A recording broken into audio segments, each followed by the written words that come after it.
Maker के mark channel में आप सभी का स्वागत है। आप देख रहे हैं हमारी ब्लॉगर प्लेलिस्ट। अच्छा, क्या आप भी अपने ब्लॉग और ब्लॉग पर ज्यादा ट्रैफिक लाने के लिए स्ट्रगल कर रहे हैं? अगर जवाब हाँ है, तो आज हम एक ऐसे प्रूवन ब्लूप्रिंट को समझने वाले हैं जो आपके विजिटर्स की संख्या को एकदम से बढ़ा देगा। और हाँ, अगर आप इस चैनल पर पहली बार आए हैं तो सब्सक्राइब बटन दबाना बिल्कुल मत भूलिएगा।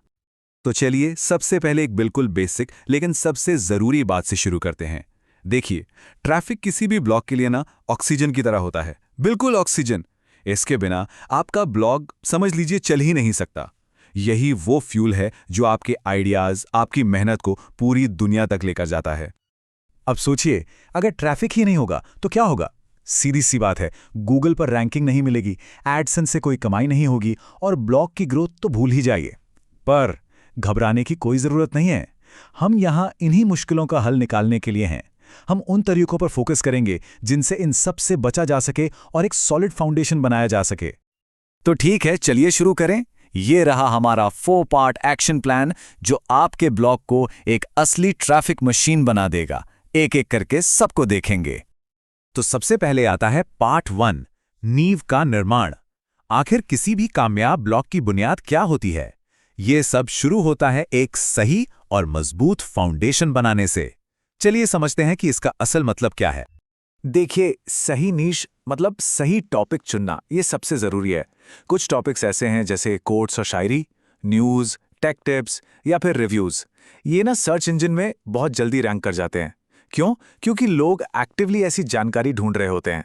तो अगर आप इनमें से कोई टॉपिक चुनते हैं तो आप शुरू से ही सही ऑडियंस तक पहुंच सकते हैं। एक बात हमेशा याद रखनी है, गूगल अब ये नहीं देखता कि आपने कितने शब्द लिखे हैं, वो देखता है क्वालिटी। लगातार अच्छा वैल्यू ऐड करने वाला कंटेंट डालते रहना ही सक्सेस का मंत्र है। और हाँ, पहले महीने में 30 से 40 हाई क्वालिटी पोस्ट डालने का टारगेट लेकर चलिए।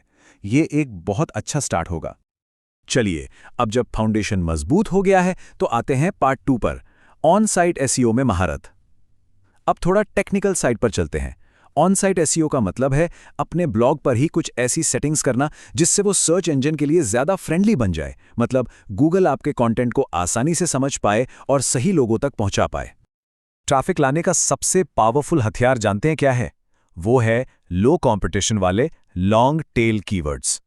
इसे ऐसे समझिए जैसे आप किसी खास ऑडियंस को टारगेट करने के लिए एक लेजर का इस्तेमाल कर रहे हो। ये कीवर्ड्स बिल्कुल यही काम करते हैं। ये आपको सीधे उन लोगों तक पहुंचाते हैं जो वाकई उस जानकारी को ढूंढ रहे हैं जो आप दे रहे हैं। अब जरा ये देखिए, फर्क साफ है ना? एक तरफ है एसईओ टिप्स, ये बहुत ही जनरल है। दूसरी तरफ है 2025 में ब्लॉगर वेबसाइट के लिए सर्वश्रेष्ठ एसईओ टिप्स। ये एक बहुत ही स्पेसिफिक सवाल का जवाब है जो कोई पूछ सकता है। बस हमें इसी तरह से सोचना है। आपको शायद ये एक छोटा सा बदलाव लगे, लेकिन सिर्फ अपने कीवर्ड्स को इस तरह से बदलने से ट्रैफिक में 5 गुना तक का उछाल आ सकता है ना कमाल की बात? ये टारगेट तो रखना ही चाहिए।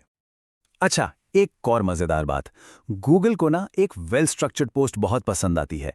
ये जो 6 स्टेप्स हैं, एक अच्छा टाइटल, दमदार इंट्रोडक्शन, हेडिंग्स का इस्तेमाल, इमेज, बुलेट पॉइंट्स और लिंक्स, इन्हें फॉलो करके हम सिर्फ अपने रीडर्स के लिए ही नहीं बल्कि सर्च इंजन के लिए भी अपने कंटेंट को समझना आसान बना रहे हैं। ये है एक सुपर हैक। हर आर्टिकल के आखिर में ना 3 से 5 सवालों का एक FAQ सेक्शन जरूर डालें। इससे क्या होगा? इससे आप गूगल के रिच रिजल्ट्स में दिख सकते हैं। ये वो खास बॉक्स होते हैं ना सर्च रिजल्ट में जो सीधे सवालों के जवाब देते हैं। समझ लीजिए आपके ब्लॉग के लिए एक फ्री का विज्ञापन। और हाँ, अपनी पोस्ट के URL को ऑप्टिमाइज करना मत भूलिए। बस कुछ सेकंड्स लगते हैं। इसमें अपना मेन कीवर्ड डालना सर्च इंजन को ये बताने का एक और सीधा तरीका है कि आपकी पोस्ट किस बारे में है। इससे रैंकिंग में भी मदद मिलती है। चलिए, अब आपका ब्लॉग अंदर से तो एकदम तैयार है, लेकिन सवाल यह है कि लोगों को इसके बारे में पता कैसे चलेगा? तो अब आता है हमारा part 3, of site traffic boosters. अब हम अपनी आवाज को और दूर तक पहुंचाएंगे। बैकलिंक्स को ना दूसरी वेबसाइट से आपके ब्लॉग के लिए मिले वोट्स की तरह समझिए। और क्वारा, मीडियम, रेडिट जैसी जगहें ये अपनी नॉलेज शेयर करने और वहां से अपनी साइट के लिए लिंक बनाने के लिए बेहतरीन है। जितने ज्यादा अच्छे वोट्स, गूगल की नजर में आपके ब्लॉग की उतनी ही ज्यादा वैल्यू। और ये है एक और सुपर हैक, खासकर अगर आपका ब्लॉग थोड़ा विजुअल है। पिंटरेस्ट को कभी अंडर एस्टिमेट मत करना। ये सिर्फ एक सोशल मीडिया नहीं बल्कि एक विजुअल सर्च इंजन है। अगर आप रोज 10 पिन पोस्ट करते हैं सिर्फ 1 महीने तक, तो आप 5,000 से 20,000 तक का ट्रैफिक ला सकते हैं, क्योंकि यहाँ पिन्स बहुत तेजी से वायरल होते हैं। तो अब बात करते हैं कुछ प्रो लेवल एक्सेलरेटर हैक्स की। ये वो एडवांस तरीके हैं जो आपके ट्रैफिक को सच में नेक्स्ट लेवल पर ले जा सकते हैं। ये वो सीक्रेट्स हैं जो एक्सपीरियंस्ड ब्लॉगर इस्तेमाल करते हैं ताकि वो हमेशा कंपटीशन से एक कदम आगे रहें। गूगल का इंतजार मत करिए कि वो आपकी नई पोस्ट को ढूंढे, आप खुद उसे बताइए। हर नई पोस्ट को गूगल सर्च कंसोल में जाकर मैन्युअली इंडेक्स करिए। ये गूगल को ये कहने जैसा है गूगल, देखो मेरे पास कुछ नया और बढ़िया है, जल्दी से इसे देखो। ये इंतजार करने से कहीं ज्यादा तेज तरीका है। 90%। ये नंबर बहुत बड़ा है। इसका सीधा सा मतलब है कि ज्यादातर लोग आपका ब्लॉग अपने फोन पर ही देखेंगे।